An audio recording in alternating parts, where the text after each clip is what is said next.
Hello there, and as usual, I'm Aaron from Laststandgamers, and welcome. So today we take a look at another ship from the Steam Workshop.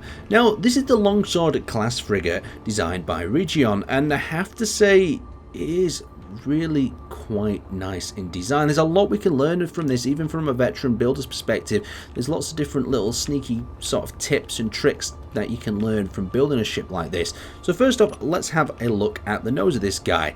And in there we have 4 missile launchers, enough to do some serious damage to a small ship or a ship of equal size. Now the thing I want to take note of the armor is how it's been curved around. So we've got that contrasting armor colors of the white, the red and the grey, and by using them 3 colors we can create a lot of contrast, a lot of really nice detail within the design. You can see how these sort of gun pods here have kind of gone with the greyish colour, just creating a little bit of contrast from the rest of the white and the red. And we've got 6 on either side, so these guns are going to fend off enemy fighters rather quite easily. So as we come a little bit further back and the armor starts to stagger out a bit further, you'll notice we have an entranceway guarded by a small interior turret. We're going in there shortly, but as we come further around the side, you'll notice we have the armament of the missile turrets. So you can see we have another 6 on either side, and we have another 3 Gatling guns, so it's more than capable of holding its own. And this is pretty much what I'd class as a survival ready ship. This is a ship that you could build in a survival world. It's not too large where you'd need a multiple man team to do it. So as we work a bit further back, we've got these really nice engine bays that are a combination of hydrogen and ion thrusters. You can see the thrusters also come out the side there, and we've got these cool sort of wing tips as well as antennas stuck to the back of them there. Now this is where the sloping of the ship really tends to take to a new level. You can see how it extends out to them 3 different points. We've got the main point in the center here, and then we've got the 3 other ones there, and these house this really cool engine arrangement. And of course they have used hydrogen thrusters, so we've got a very fast off the go type speed, and that's what I'm thinking is going to happen when we get inside here. We'll just be able to blast off in seconds. And underneath, of course, we have a connector so we can connect this thing up. You'll notice there's also a few different contrasting parts of armor here, and just look how he's pretended to sort of reinforce these areas by using these blocks in these sections. This is something that you can really learn when you've got a ship that looks pretty plain in a certain area. You can always just reinforce it, make it look a little bit more ribbed like that in design, and it really comes to life. Anyway, let's enter through this door. So as we enter through this door, you can see how this acts as like a little bit of a catwalk as well. We enter into the airlock, of course, seal that area up behind us, and it's nicely signed, so when we're attacking the ship and we breach through the doors, we know where to go.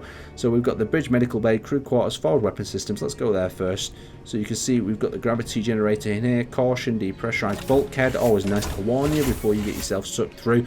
And something that I'm seeing in quite a lot of designs now is access to kind of behind the walls in these ships, so you can get into these sections and then maintain things, and it's very, very important. So if we enter through the forward section here, we head towards these forward firing weapons. This is the cargo container, probably going to be feeding them rockets, and there you go, you see bow weapon systems, and there are the rockets in there, and everything's really accessible.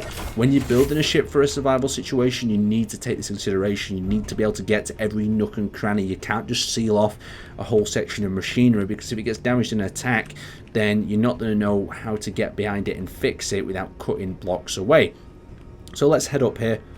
We'll enter into this little section here. You can see we've got the oxygen running back for this section, and everything's accessible. Once again, it's very simply designed in the center here. So we'll close up these doors, trying to make it as neat as possible, and we'll head down into this section. So we're entering the crew quarters, medical bay, the bridge, all that sort of goodness. And as we come through here, you can see we've got the oxygen generators along that side, and we also have crew quarters that are just the standard sort of bunk beds that we see in lots of other designs. Go past the med bay, that's nicely centrally stored.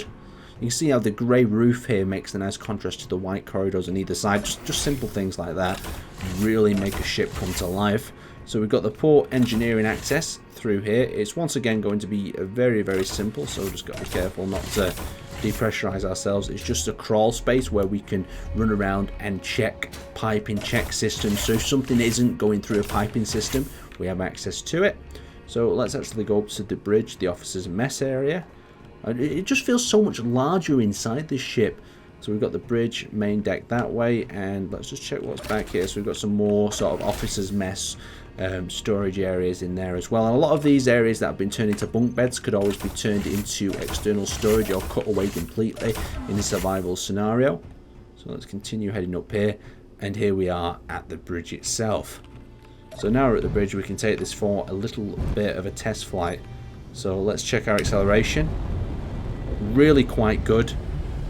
Let's have a feel of the gyroscopes. The gyroscopes, there could be more. I can definitely tell you that now, just by the way this is moving. It's handling more like a heavier ship. I've had heavier ships handle a little bit better in this, but the overall design just looks spectacular. If that was coming towards you, firing its weapons, its rockets, you would definitely panic. Let's just check our slowdown speed.